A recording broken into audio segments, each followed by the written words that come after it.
बाबा साहेब ने गांधी को वंचितों का सबसे बड़ा दुश्मन क्यों कहा? क्या गांधी नहीं चाहते थे कि देश के वंचितों को अधिकार मिले? इस सवाल को समझने के लिए हमें गांधी और बाबा साहेब डॉक्टर भीमराव अंबेडकर दोनों के विचारों को गहराई से समझना होगा। आखिर वह क्या वजह थी जिसने बाबा साहेब को अंदर से तोड़ दिया, और आखिरकार what Congress and Gandhi have done to the untouchables में बाबा साहेब ये लिखने को मजबूर हो जाते हैं कि गांधी अछूतों के मित्र नहीं, वे उनके सबसे बड़े दुश्मन हैं। बाबा साहेब ने कब और किस लिए कहा गांधी को अछूतों का सबसे बड़ा दुश्मन? आइए जानते हैं आज के इस वीडियो में। जोहार, जय भीम, जय फूले, जय बिरसा, जय साहू, जय पेरियार, जय संविधान। भारत की आज़ादी से ठीक 2 साल पहले यानी 1945 में बाबा साहेब की एक किताब प्रकाशित होती है जिसका नाम था what Congress and Gandhi have done to the untouchables, जिसका हिंदी में अर्थ होता है कि कांग्रेस और गांधी ने अछूतों के लिए क्या किया। यह किताब बाबा साहेब ने इसलिए लिखी थी ताकि दुनिया को बताया जा सके कि भारतीय राष्ट्रीय कांग्रेस और मिस्टर गांधी ने डिप्रेस्ड क्लासेस के वास्तविक अधिकारों और राजनीतिक आज़ादी को कैसे दबाया। इस किताब में बाबा साहेब ने किस तरह गांधी और कांग्रेस की आलोचना की वो आपको बताएंगे, लेकिन उससे पहले आपको गांधी की जातिवादी मानसिकता से परिचित कराते हैं। मिस्टर गांधी ने वंचित समाज के लोगों को हरिजन कहा, जिसका अर्थ है भगवान के लोग या ईश्वर के पुत्र।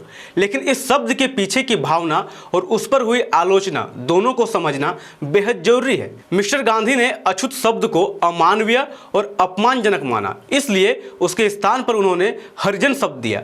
उनका मानना था कि समाज में जिन लोगों को सबसे निचले पायदान पर रखा गया है वे वास्तव में आध्यात्मिक रूप से सबसे ऊंचे हैं, क्योंकि वे सेवा और श्रम से समाज को चलाते हैं। जहां एक तरफ बाबा साहेब डॉक्टर अंबेडकर जाति व्यवस्था को पूरी तरह खत्म करना चाहते थे, तो वहीं दूसरी तरफ मिस्टर गांधी सुधार के साथ साथ जाति व्यवस्था को बनाए रखना चाहते थे। गांधी जाति व्यवस्था के समर्थक रहे, वे शब्दों के साथ भी खेलते रहे। साफ साफ शब्दों में कहे तो अछूतों को हरिजन नाम तो गांधी ने दे दिया, लेकिन वे इस बात के भी समर्थक थे कि वर्ण व्यवस्था में जो काम जिसके लिए भी निर्धारित किए गए हैं उसे वह काम ईमानदारी से करना चाहिए। यानी उनका मानना था कि शूद्रों को अपने ऊपर के तीनों वर्णों जैसे ब्राह्मण, क्षत्रिय और वैश्य की निस्वार्थ भाव से सेवा करनी चाहिए। गांधी के मुताबिक सभी कार्य समाज के लिए आवश्यक है और सेवा का काम उतना ही पवित्र है जितना ज्ञान और रक्षा का। शूद्र भी अपने कर्म में श्रेष्ठ बन सकते हैं और उच्च वर्णों की सेवा कर सकते हैं, लेकिन यह निस्वार्थ सेवा होनी चाहिए। इसको और विस्तार से समझने के लिए 28 नवंबर 1936 को हरिजन पत्रिका में प्रकाशित मिस्टर गांधी अपने लेख आदर्श भंगी में भंगी समाज के बारे में क्या लिखते हैं वो देखिए। मेरी राय में एक आदर्श भंगी को स्वच्छता के सिद्धांतों का गहन ज्ञान होना चाहिए। उसे पता होना चाहिए कि एक सही प्रकार की शौचालय कैसे बनती है और उसकी सफाई का सही तरीका क्या है। उसे गंदे मलमूत्र की दुर्गंध कैसे दूर की जाए और कौन से रसायन उसे निष्क्रिय बनाने में काम आते हैं, यह ज्ञान होना चाहिए। इसी प्रकार उसे मल तथा मूत्र को खाद में कैसे बदला जाए, यह प्रक्रिया भी जाननी चाहिए। उस तरह का आदर्श भंगी जब वह अपनी आजीविका इसी व्यवसाय से कमाता है, उसे इसे केवल एक पवित्र कर्तव्य के रूप में लेना चाहिए। दूसरे शब्दों में वह इसे धनार्जन करने का सपना नहीं देखेगा।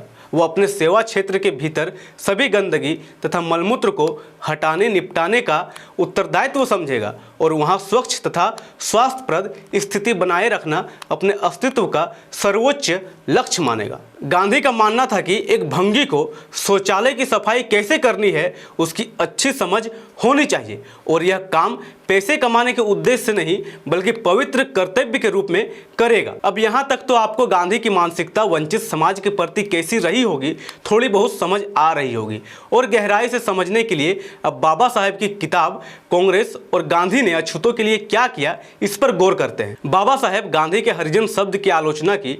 उनका मानना था कि हरिजन शब्द सामाजिक असमानता और जाति व्यवस्था को चुनौती नहीं देता बल्कि उसे बनाए रखने वाला प्रतीत होता है। उन्होंने यह भी कहा कि हरिजन शब्द वंचितों की वास्तविक स्थिति और उनके संघर्ष को छिपाता है। गांधी ने इस शब्द का इस्तेमाल करके वंचित समाज को दया या कृपा की वस्तु के रूप में प्रस्तुत किया, जबकि उन्हें समान अधिकार और राजनीतिक प्रतिनिधित्व मिलना चाहिए। गांधी के साथ साथ कांग्रेस को भी बाबा साहेब वंचित समाज के खिलाफ मानते थे।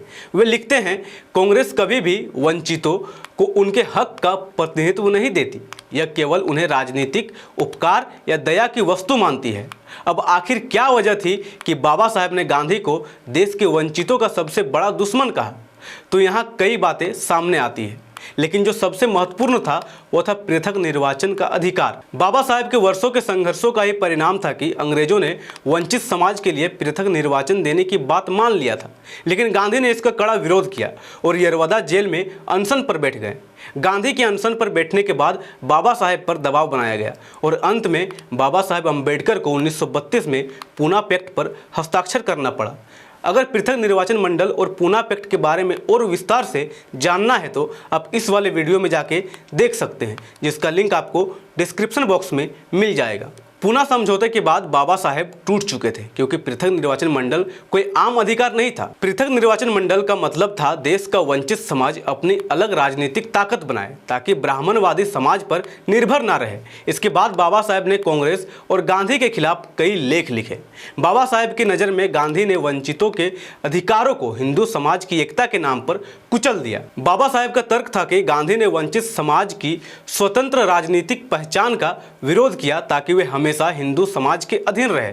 बाबा साहेब ने साफ शब्दों में कहा कि गांधी ने हमेशा वंचितों को हिंदू धर्म में बनाए रखने की कोशिश की ताकि वे स्वर्णों के अधीन रहे। उन्होंने वंचितों की मुक्ति नहीं, हिंदू धर्म की रक्षा की और आगे यह भी कहा कि गांधी अछूतों के मित्र नहीं, उनके सबसे बड़े राजनीतिक शत्रु हैं, क्योंकि उन्होंने हमें स्वतंत्र होने नहीं दिया। बाबा साहेब डॉक्टर भीमराव अंबेडकर का तर्क था कि कांग्रेस और गांधी ने वंचित समाज के वास्तविक सामाजिक, आर्थिक और राजनीतिक स्थिति सुधारने के बजाय उन्हें दया या उपकार की वस्तु बनाया।